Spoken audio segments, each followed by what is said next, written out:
Welcome guys. In this video I just want to focus on random questions under the topic of genetics in biology, and we have the first question where we are given figure 5.1 below shows pedigree diagrams for two families A and B outlining inheritance of a sex-linked disease called hemophilia. So if you look at genetics, genetics is just the science of heredity. So if you look at heredity, it's a process that tells us how characteristics are passed from the parents to the offspring. So if we look at characteristics, we are looking at characteristics in terms of it can be physical appearance and also the type of genes that we possess in line with our parents. So now here we are just also looking at the study of inheritance. So inheritance is just the passing of characteristics from one generation to the next generation. So from the word generation we can see the word gene. So generation has to do with the genes. Now for us to understand these pedigree diagrams, first I'm going to look at some conditions. So I'm going to start with a man. So a man has two conditions in line with the sex-linked characteristics. So the first condition is what genotype are we supposed to write if the man is 100% normal? So for a man who is 100% normal, you are supposed to write, let's say, X with the capital letter, in our case H for hemophilia. Then the Y, you don't have to put anything on letter Y. So this is when the man is 100% normal. So what if the man is sick or a patient? So for a sick man, you need to write the X with small letter H, then and Y. So this is the condition for a man. So what of the woman? So for the woman, the condition, we have three conditions that you need to understand. So the first one is, let's say, 100% normal, which is 100% healthy. So if a woman is 100% healthy, remember the sex chromosomes for a woman is XX. Now, since this individual is 100% okay, you are supposed to use 2 capital letter X. Then the second condition is if a woman is a carrier, what are we supposed to do? For a carrier, you need to use 1 capital letter H and a small letter H. Then what of condition, like what if the woman is a patient? What are you supposed to do? So for a patient, you are supposed to use 2 small letter H. So if you are able to understand these 3 conditions for a woman and the 2 conditions for a man, I'm telling you, questions under sex-linked characteristics will never be an issue. So the first family, we have family A and we have family B. Then we have parents. So the first generation, this generation is for our parents. Then this generation is for offsprings. So from the 2 families, we can see that the polygons that were used were unshaded, which simply means that the parents were okay. Now from the 2 families, we can see that at least there was a son from family A who was hemophiliac. So this is hemophiliac. Then from the children of family B, there was no child who was hemophiliac because the polygons were unshaded. So let's look at now the first question. So the first question is A1 from figure 5.1, which family has a parent who is a carrier for hemophilia? Which family has a parent who is a carrier for hemophilia? So the answer for this one is family A. So why do we say family A has a parent who was a carrier? Because we could see that from the offspring there was one child who was hemophiliac. Hence, one of the parents must be a carrier, of which we know that the only person who can be a carrier is a female. So that's what we are going to say here. So we can say, because there was a son who was hemophilic. So that is the reason. Now we move on to question B. So from question B1, using the symbols X capital letter H and X small letter h, state the genotypes for offspring H and J if J is a carrier. Right, so we are given this. So since J, if you look at the type of the polygon that we have for J, J is a circle, which simply means this is a girl child. Right, so for a girl, we need to write 2 X chromosomes. Now, since we are told this person was a carrier, I'm going to write 1 capital letter H and 1 small letter h. So this is for a carrier. Now, what of the H? Remember, the H is for the man. Now, if you look at the polygon, for H, it is shaded. So whenever the polygon is shaded, according to the key, it denotes that the child is sick. So if a male child is sick, you write X with small letter h and Y. So this is what you are supposed to do. Right, so we can now go to Roman number 2. Using a genetic diagram, show whether the offspring would be hemophilic or normal when H and J are crossed. So I'm going to say, so let's say H is for the husband, then J is for the wife. So the first one, I'm going to start with parental phenotype. So parental phenotype, the word phenotype talks about the physical outer appearance. But for this one, you just have to state if the person is a patient. So for this one, we'll just say for the husband, since it was shaded, we'll just say a patient. Then for a wife, we are told this was a carrier. So after the parental phenotype, we move on to parental genotype.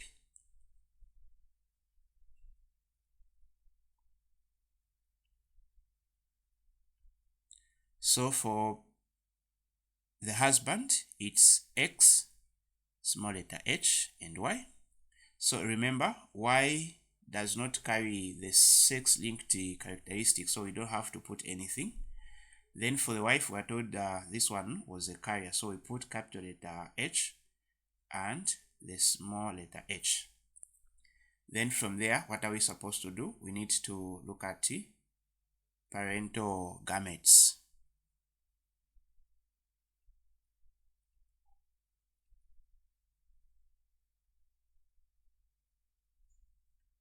So when dealing with parental gametes, I'm just going to spread this.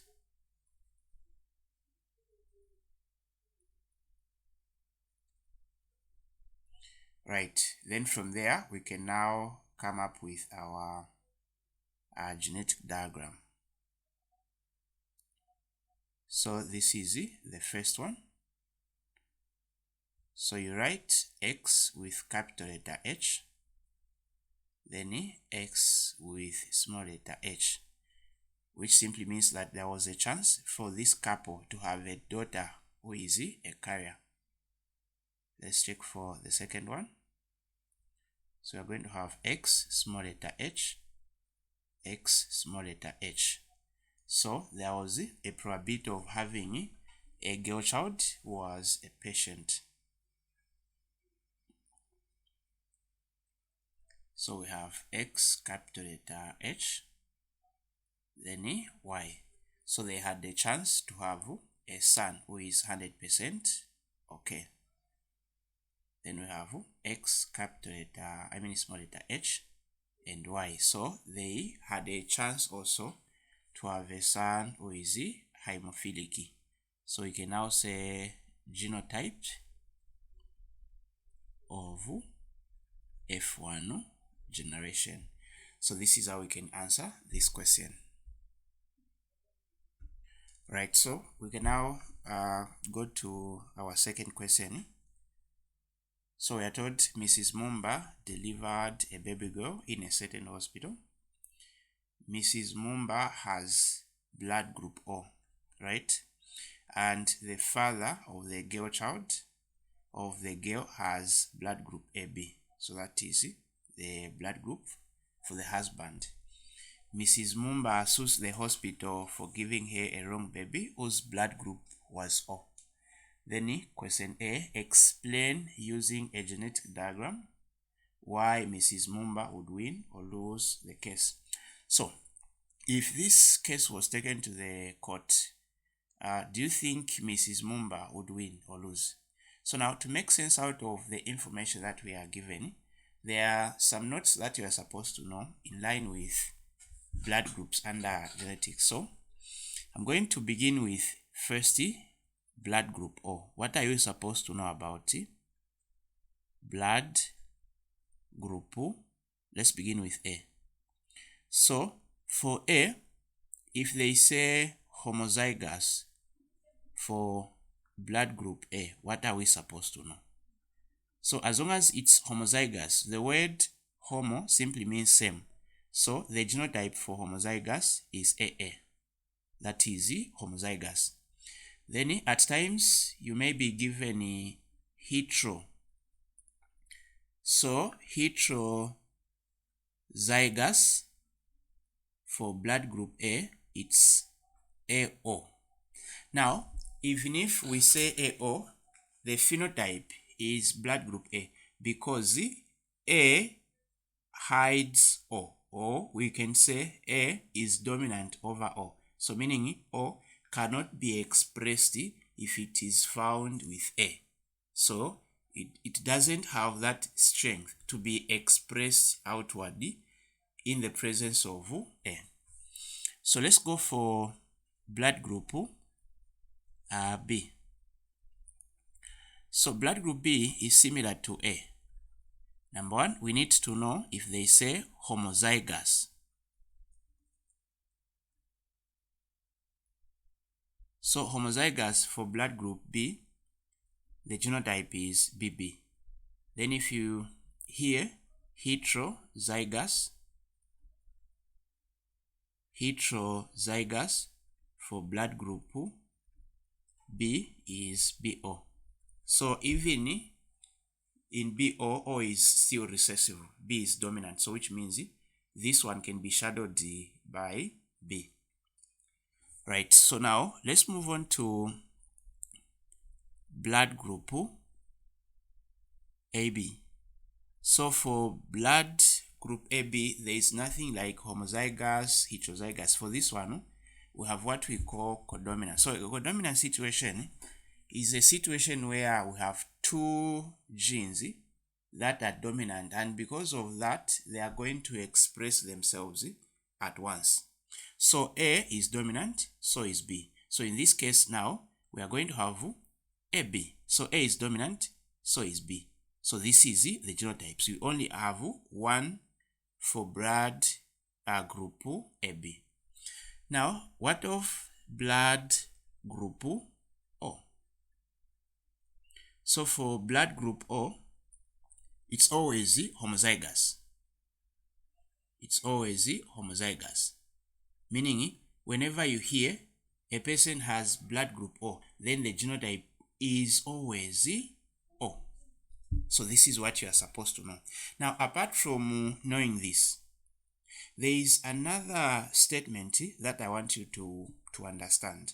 like we are going to take this one as a not. So we can say AA, homozygous AA, homozygous BB, and AB. These three blood groups cannot have a child with blood group O. What do we mean by this? So as long as if one parent has, for example, AA, or has BB, or has AB, this couple cannot have a child with blood group O. It's not possible. It's impossible. Same applies to OO, cannot have a child with AA or BB or AB. So if you can just understand these 2 points, I'm telling you, questions under blood groups will never be an issue. So from here, even before we come up with our genetic diagram, this Mrs. Mumba won or would win the case because the husband, Mr. Mumba, had AB, and from the note we are saying AB cannot have a child with blood group O. Right, so now let's come up with this genetic diagram. So I'm going to start with Mr. Mumba, then the second one here we can put Mrs. Mumba. So as usual, I'm going to start with parental phenotype. So remember, phenotype deals with the characteristics, outward appearance. So phenotype, so this is for parental. So for me, Mr. Mumba, the parental phenotype is blood group AB. Then for Mrs. Mumba, parental phenotype is blood group O. So the phenotype under blood groups just state the blood type. Then from there we can move on to parental genotype. So as long as we have blood group AB, the genotype will always be AB. Then for blood group O, will always be OO. Remember, you don't have even to struggle. Then from there, we can now go to parental gametes. So gametes are sex cells. So we have A, B, O, O. So the first probability is this one. There is a chance of having heterozygous for A. Right? The second one, another chance of having heterozygous for A. So we shift, we go to this one. So this is giving us BO. What of this one? This is also giving us BO.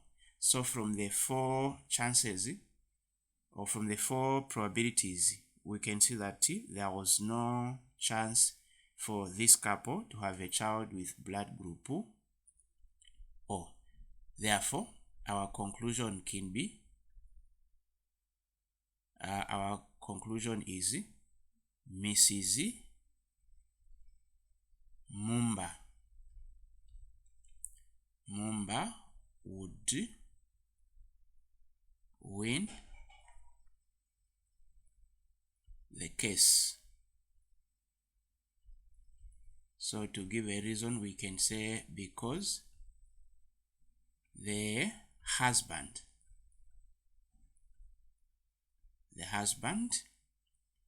had blood group AB, and we know that AB cannot have a child with blood group O. So that is what you need to know. Now, what of question B? So question B, what could have been the correct genotype of the actual father? So for a child with blood group O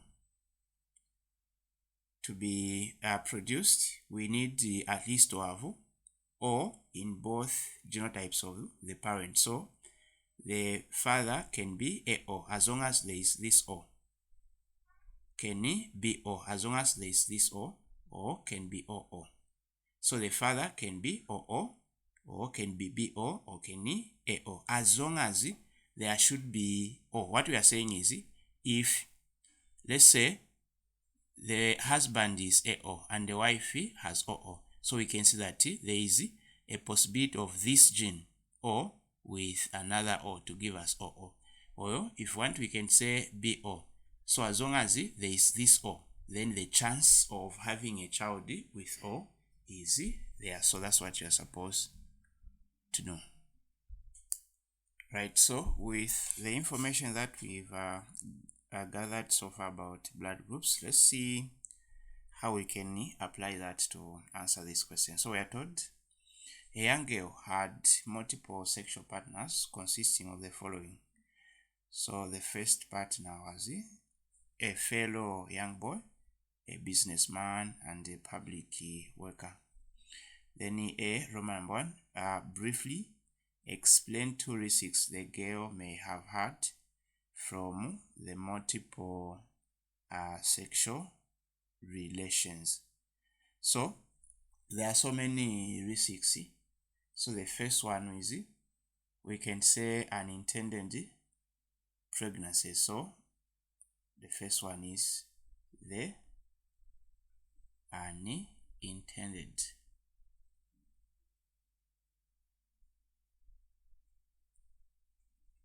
pregnancy.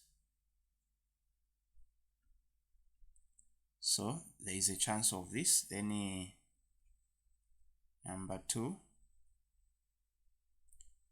the contracting of sexual diseases.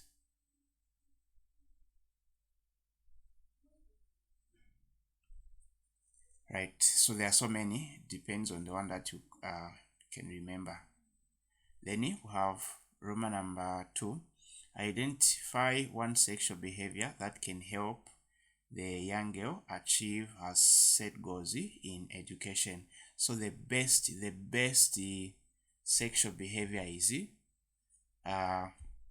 for a question like this one, since this young lady was involved in relationships, so the best one for this person, so the best one is condomizing,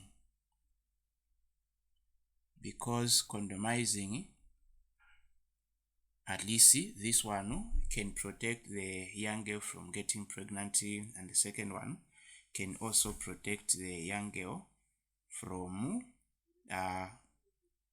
getting diseases. But to summarize, the 100% easy abstinence, where you just avoid sexual activities, you just stay away from it. Now, because for this scenario, this person was in different relationships, so maybe abstaining was hard for this person. At least the next one, which is coming closer to abstinence, is condomizing. Let's hope you get the point why I chose this one. Now, if we move on to question B, suggest one best contraceptive method the girl could have been using to protect herself. So it's the same contraceptive. The best one is condomizing. So condomizing, this is at least 100%. If possible, abstinence. This is the best. Because, or if this person were to use, let's say, contraceptive pills, those, according to science, have negative impacts that may cause the hormonal imbalances, sometimes the effect of the menstrual cycle. Now let's look at TC. If the sexual partners had the following blood groups, the young girl has O, young boy, B, business man, AB, public worker, B. Right, so since here we are just told B, the genotypes can be BB or can be BO. So that we have to think. So the question will guide us. Then for public worker, it's the same. It's either we have BB or BO, since we are told whether it was heterozygous or homozygous. Now, let's look at the first question now. This will guide us to come up with the answer. Suggest the sexual partner who would have been responsible for the pregnancy if the young girl had a child with blood group A. So remember, the young girl had OO. So in order to have a child with A, we need to find a genotype that has at least CA. So the one with A is AB. So we're just going to say sexual partner is business man, because in the genotype for businessman we have AB, so there is this chance of A. So that's the reason why we've chosen that. Then using a genetic diagram to explain your answer. Right, so we are saying here the husband of the same girl, or let's not say the husband, the person in charge was the business man. So that's the one we are going to use.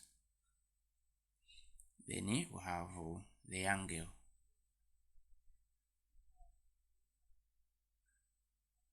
Right, so as the same, we need to start with parental phenotype.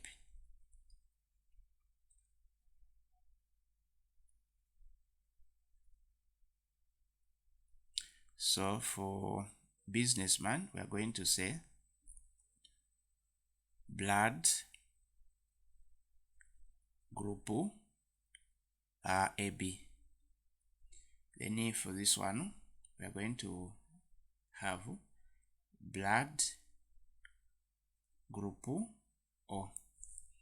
From there, we move on to parental genotype. So genotype tells us the type of genes.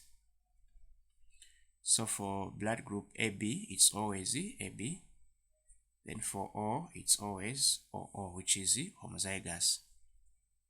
Then from there, we need to move on to parental gametes. So we are going to separate these. Right, so we can now cross. So random fertilization, we have AO. Another one, we have AO. We have BO. We have BO. So from these genotypes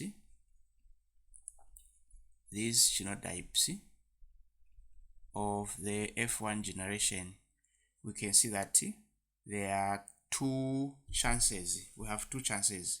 Here we have blood group A, and also here we have blood group A. So if we were to make some simple mathematics, we can say out of 4 chances, there are 2 chances to have a child with blood group A. So 2 over 4 multiplied by 100%, giving us 50%. So there was a 50% chance to have a child with blood group A and 50% chance to have a child with blood group B.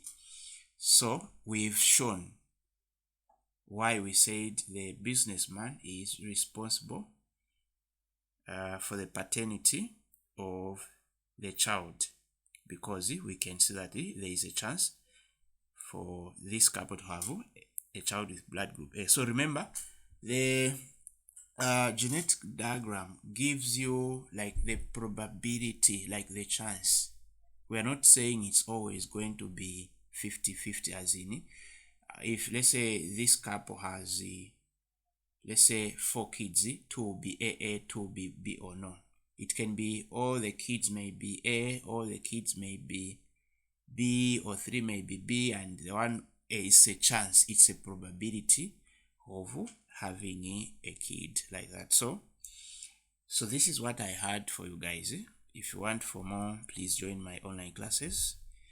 It is just 100 kwacha per month. Then you'll be able to know. Right. Then before we end our lesson, in terms of humans, so you need to know that human beings have 46 chromosomes. Then out of 46, we are told 23 came from the ovum. So during fertilization, the number of chromosomes that are contributed by the ovum are 23. Then the other 23 came from the sperm cell, which simply means that the 46 chromosome is the total number of chromosomes that were contributed by 2 parents. So the mother, which is giving the ovum, will contribute half. The sperm cell will also contribute half. Now, another example of, let's say, the vegetable lettuce. I'm sure you've seen lettuce. Lettuce has 18 chromosomes. The same principle. Half of this came from the male side, then half of that came from the female side. So what of, let's say, the dog? The dog has 78 chromosomes. So what I wanted you to see, guys, here is that the number of chromosomes, if you divide by that, it simply means that half came from the male side and the other one came from the female side. And the half is called the haploid number. Then the total, like 46, is called the diploid number. So that's it for this video. Thanks for watching.